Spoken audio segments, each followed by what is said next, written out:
മാർഗദർശക മണ്ഡലത്തിന്റെ ആഭിമുഖ്യത്തിൽ സന്യാസി ശ്രേഷ്ഠർ നയിച്ച ധർമ്മ സന്ദേശ യാത്ര അനന്തപുരിയിൽ സമാപിച്ചു. എല്ലാ ജില്ലാ കേന്ദ്രങ്ങളിലും ഹിന്ദു സമ്മേളനങ്ങളും മഹാസംഗമങ്ങളും സംഘടിപ്പിച്ചാണ് കാസർഗോഡ് നിന്ന് ആരംഭിച്ച യാത്ര അനന്തപുരിയിലേക്ക് എത്തിയത്. പത്മനാഭസ്വാമി ക്ഷേത്രത്തിന് മുന്നിൽ തിരുവിതാംകൂർ രാജകുടുംബാംഗം അശ്വതി തിരുനാൾ ഗൗരി ലക്ഷ്മിഭായ് ഭദ്രദീപം തെളിയിച്ചതോടെയാണ് സമാപന ചടങ്ങുകൾക്ക് തുടക്കമായത്.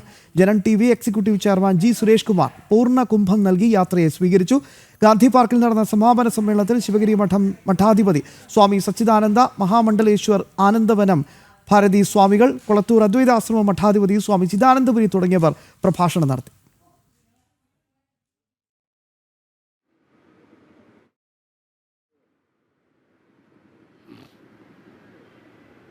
പ്രശാന്ത് ശങ്കരമംഗലത്ത് ചേരുകയാണ് വിശദാംശങ്ങൾ നൽകാനായി. പ്രശാന്ത്, എന്തായാലും ധർമ്മസന്ദേശം വിളിച്ചോതിക്കൊണ്ടുള്ള യാത്ര വളരെ ഗംഭീരമായി തന്നെ സമാപിച്ചിരിക്കുകയാണ്. ലഹരി അടക്കമുള്ള അധർമ്മങ്ങൾക്കെതിരെയാണ് ശക്തമായ സന്ദേശം ഉയർത്തിക്കാട്ടി സന്യാസി ശ്രേഷ്ഠർ ഈ യാത്ര നടത്തിയത്. അതുകൊണ്ടാണോ തിരുവനന്തപുരത്ത് പുത്തരിക്കണ്ടത്ത് സമാപന സമ്മേളനത്തിന് അനുമതി നൽകാതെ നഗരസഭ ഒരു പ്രകോപനം ഉണ്ടാക്കിയത്?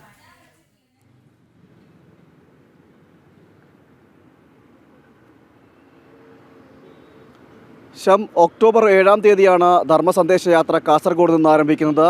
യാത്ര ആരംഭിക്കുന്നത് മുതൽ തന്നെ വലിയ ജനാവലി ഹൈന്ദവ സമൂഹത്തിൻ്റെ പിന്തുണ ഈ യാത്രയ്ക്കുണ്ടായിരുന്നു. അത് സമാപിക്കുമ്പോൾ തന്നെ തിരുവനന്തപുരത്ത് അനന്തപത്മനാഭൻ്റെ മണ്ണിൽ സമാപിക്കുമ്പോഴും അതേ ആവേശകരമായ വരവേൽപ്പാണ് യാത്രയ്ക്കുടനീളം ലഭിച്ചതെന്നാണ് ഈ ജനാവലി നമ്മളെ സൂചിപ്പിച്ചത്.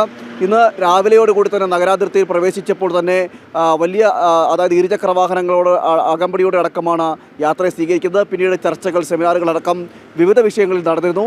അതിനുശേഷമാണ് സമാപന സമ്മേളനം നടക്കുന്നത്. സമാപന സമ്മേളനത്തിൻ്റെ ഉദ്ഘാടനം നടത്താനിരുന്ന വേദി മറ്റൊരു സ്ഥലമാണെങ്കിൽ അതിന് ചില കാരണങ്ങൾ അതുകൊണ്ട് തന്നെ മാറ്റേണ്ട ഒരു സാഹചര്യം ഉണ്ടായിരുന്നു.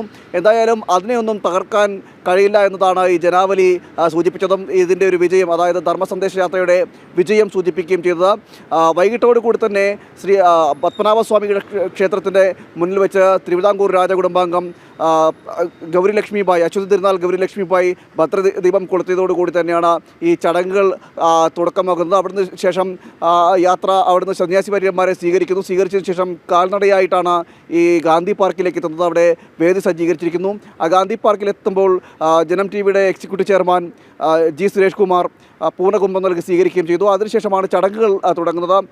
സന്യാസി സമൂഹം, അതായത് കേരളത്തിലെ വിവിധ പരമ്പരകളിൽപ്പെട്ട വിവിധ മഠങ്ങളിൽപ്പെട്ട പരമ്പരയിൽപ്പെട്ട സന്യാസിമാരാണ് ധർമ്മസന്ദേശ യാത്രകൾ ഉടനീളം അണിനിരുന്നത്. അതുതന്നെയാണ് സമൂഹത്തിൽ നേരിടുന്ന വെല്ലുവിളികൾ, പ്രതിസന്ധികൾ, അതോടൊപ്പം തന്നെ ലഹരി ഒരു മാരക വിപത്തായി മാറി നിൽക്കുന്ന ഒരു സാഹചര്യമുണ്ട്. ഇതെല്ലാം ഈ സാഹചര്യത്തിൽ കുടുംബത്തെ ഉണർത്തിയെടുക്കുക, അതായത് ഇത്തരം പ്രതിസന്ധികളിൽ നിന്നും തരണം ചെയ്തുകൊണ്ട് കുടുംബം ഉണരുക, അതോടൊപ്പം തന്നെ രാജ്യം ഉയർച്ചയിലേക്ക് എത്തുക, അതോടൊപ്പം തന്നെ ഹൈന്ദവ സമൂഹം ഉയർച്ചയിലെത്തുക എന്നതടക്കമുള്ള സന്ദേശങ്ങളോടുകൂടി തന്നെയാണ് ഈ യാത്ര ആരംഭിക്കുകയും യാത്രയുടെ സന്ദേശവും അതുതന്നെയായിരുന്നു. അതിന് സമാനമായി തന്നെയായിരുന്നു യാത്രയിൽ ഉടനീളം ലഭിച്ച സ്വീകരണം. അതോടൊപ്പം തന്നെ സമാപന സമ്മേളനത്തിലടക്കം ജനങ്ങളുടെ ഒരു പിന്തുണ ലഭിക്കുകയും ചെയ്തതും അത് തന്നെയാണ്. ചിദാനന്ദപുരി സ്വാമിജി ധർമ്മസന്ദേശം നൽകുകയും ചെയ്തു. ആ ധർമ്മസന്ദേശത്തിൽ സന്ദേശം ഹൈന്ദവരുടെ പ്രശാന്താണ് വിശദാംശങ്ങൾ കൃത്യമായി തന്നെ നൽകിയത്.